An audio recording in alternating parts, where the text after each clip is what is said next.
दोस्तों, भारत में क्रिकेट को एक खेल ही नहीं बल्कि एक धर्म का दर्जा दिया गया है और उस धर्म में सचिन भगवान की तरह पूजे जाते हैं। दोस्तों, सचिन ही वह क्रिकेटर हैं जिसने भारतीय क्रिकेट को एक नई ऊंचाई दी और क्रिकेट के खेल को घर घर तक पहुंचा दिया। एक समय तो ऐसा था कि सचिन के आउट होते ही आधा भारत टीवी बंद कर देता था और क्रिकेट में सचिन को भगवान का दर्जा देना शायद इसलिए भी सही है क्योंकि अगर रिकॉर्ड्स की बात करें तो सचिन के आसपास भी कोई नहीं भटकता।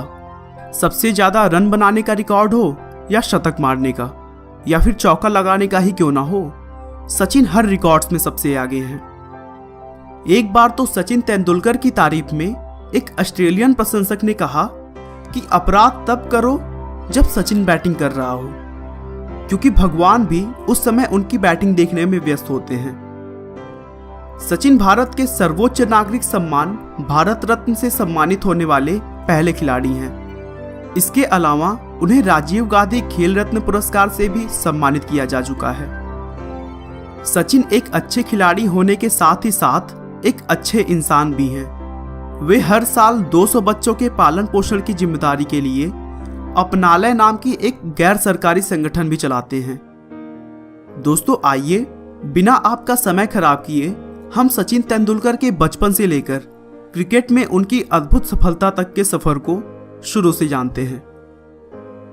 सचिन रमेश तेंदुलकर का जन्म 24 अप्रैल 1973 को राजापुर के एक मिडिल क्लास मराठी फैमिली में हुआ था। उनके पिता का नाम रमेश तेंदुलकर था, जो एक लेखक और प्रोफेसर थे, और उनकी मां का नाम रजनी तेंदुलकर था, जो एक इंश्योरेंस कंपनी में काम करती थी।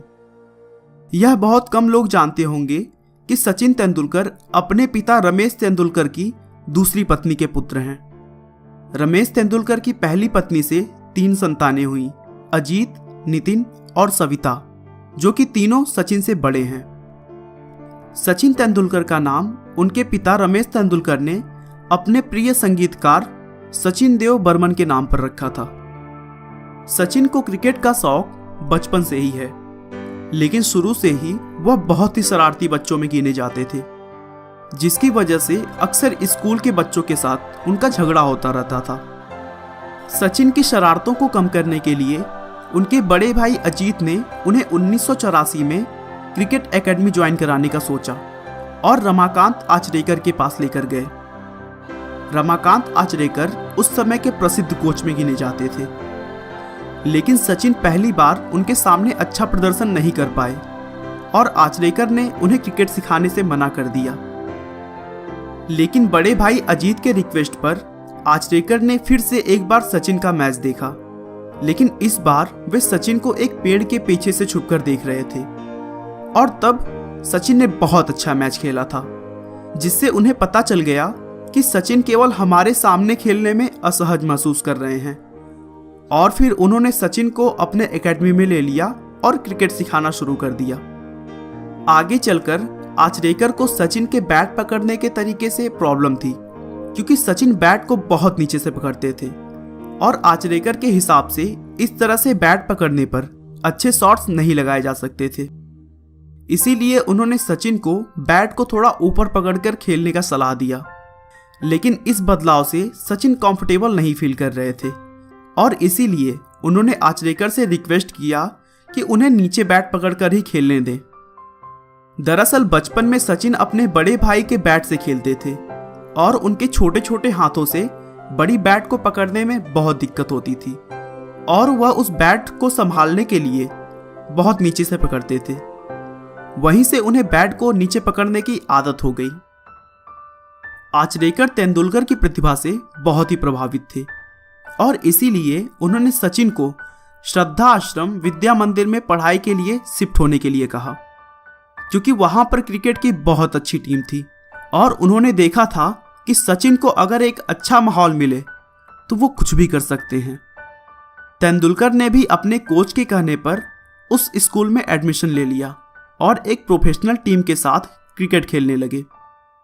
वह वहां पढ़ाई के साथ साथ शिवाजी पार्क में रोज सुबह शाम आचरेकर की देखरेख में प्रैक्टिस करते थे।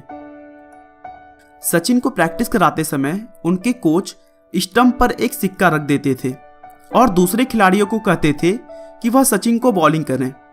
जो खिलाड़ी सचिन को आउट कर देगा सिक्का उसका। अगर सचिन को कोई भी खिलाड़ी आउट न कर सका तो सिक्का सचिन का होता था। सचिन के पास आज भी उनमें से 13 सिक्के हैं जिन्हें वह सबसे बड़ा इनाम मानते हैं। सचिन के मेहनत और प्रैक्टिस के दम पर उनका खेल बहुत ही जल्दी निखर गया और वह लोगों के लिए चर्चा का विषय बन गए। उन्होंने अपनी स्कूल टीम की तरफ से मैच खेलने के साथ ही साथ बंबई के प्रमुख क्लबों से भी खेलना शुरू कर दिया। शुरू में सचिन को बॉलिंग का बहुत शौक था, जिसकी वजह से 1887 में वे 14 साल की उम्र में बॉलिंग सीखने के लिए मद्रास के MRF पेस फाउंडेशन गए, जहां ऑस्ट्रेलिया के तेज गेंदबाज डेनिस लिली ट्रेनिंग देते थे। लेकिन उन्होंने सचिन को बैटिंग सीखने का सुझाव दिया क्योंकि वह बैटिंग में अच्छा परफॉर्मेंस कर रहे थे, और फिर सचिन ने भी उनकी बात मान ली और फिर अपने बैटिंग की तरफ ज्यादा ध्यान देने लगे। दोस्तों, बता दूं कि लिली ने जिन खिलाड़ियों को तेज गेंदबाज बनने से मना किया उसमें सौरव गांगुली भी शामिल थे। कुछ महीनों के बाद बेस्ट जूनियर क्रिकेट अवार्ड मिलने वाला था, जिसमें 14 साल के सचिन की बड़ी दावेदारी मानी जा रही थी, लेकिन उन्हें वह इनाम नहीं मिला, जिससे वह बहुत दुखी हुए।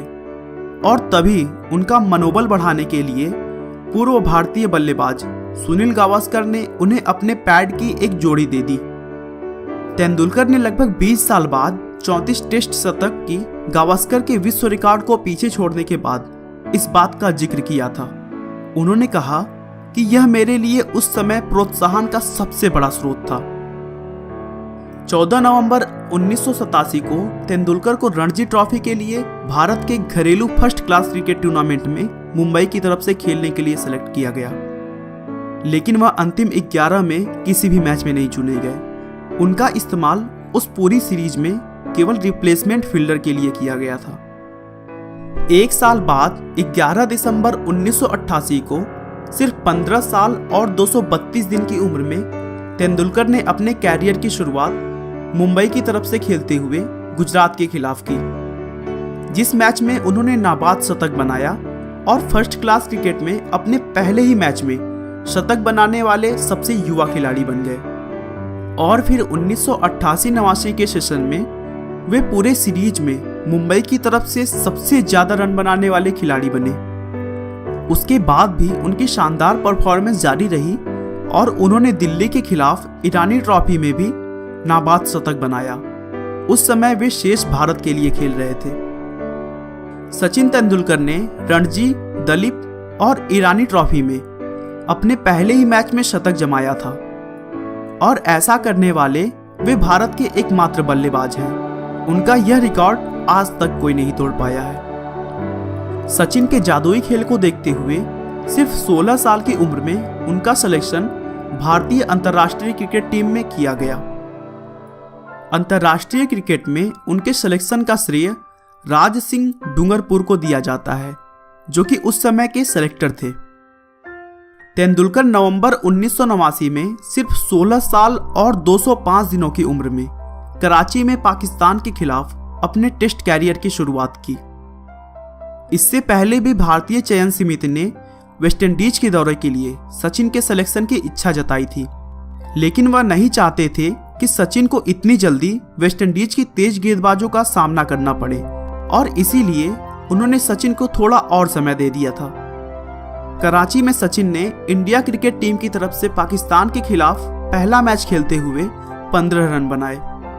इसी सीरीज के एक मैच में सचिन के नाक पर गेंद लग गई थी, जिसकी वजह से उनके नाक से खून आ गया, लेकिन फिर भी वह रुके नहीं और पूरा मैच खेला। उस मैच में उन्होंने 54 रन बनाए थे। सचिन ने 1992-93 में अपना पहला घरेलू टेस्ट मैच इंग्लैंड के खिलाफ भारत में खेला, जो उनका टेस्ट कैरियर का 22वां टेस्ट मैच था। इसके बाद ऑस्ट्रेलिया और दक्षिण अफ्रीका के टेस्ट मुकाबलों में भी सचिन का प्रदर्शन बहुत ही जबरदस्त रहा और उन्होंने कई टेस्ट शतक भी जड़े। हालांकि सचिन को एक दिवसीय मैच में अपना पहला शतक लगाने के लिए 79 मैचों का इंतजार करना पड़ा था। लेकिन एक बार लय में आने के बाद सचिन ने कभी भी पीछे मुड़कर नहीं देखा और अपने जादुई बल्लेबाजी से क्रिकेट जगत के सभी रिकॉर्ड्स को तोड़ दिया। सचिन एकमात्र खिलाड़ी हैं जिनके खाते में अंतर्राष्ट्रीय क्रिकेट कैरियर में 100 शतक बनाने का विश्व रिकॉर्ड है। उन्होंने रिकॉर्ड 51 शतक टेस्ट क्रिकेट में और 49 शतक वनडे इंटरनेशनल क्रिकेट में बनाए हैं। एक दिवसीय अंतर्राष्ट्रीय क्रिकेट इतिहास में दोहरा शतक जड़ने वाले वह पहले खिलाड़ी हैं।